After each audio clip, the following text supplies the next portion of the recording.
Ketua Komisi Pemberantasan Korupsi Nonaktif Firly Bahuri kembali diperiksa tim penyidik gabungan Polda Metro Jaya dan Bareskrim Polri Rabu 6 Desember 2023. Ini merupakan kali kedua Firly diperiksa sebagai tersangka kasus dugaan pemerasan terhadap ex-Menteri Pertanian Syahrul Yassin Limpo. Sebelum ditetapkan tersangka, dia telah diperiksa sebanyak 2 kali sebagai saksi.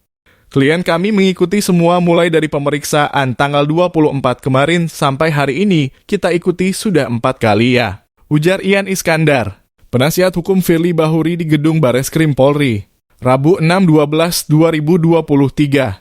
Menurutnya, Firly bersikap kooperatif dalam proses hukum.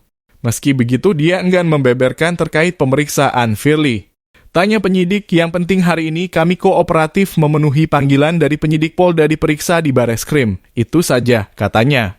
Firly Bahuri sudah tiba di Bareskrim Polri untuk memenuhi panggilan penyidik hari ini, Rabu 6 Desember 2023 sekira pukul 9.15 waktu Indonesia Barat.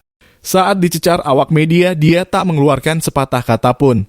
Dia yang mengenakan kemeja abu-abu lengan panjang dan wajah sebagian ditutupi masker. Berjalan terburu-buru memasuki gedung Bareskrim Polri dalam suasana tergesa-gesa itu. Dia dikawal ketat oleh orang-orang berkemeja putih. Bahkan diantaranya ada yang sampai merentangkan tangan untuk membuat batas dengan awak media.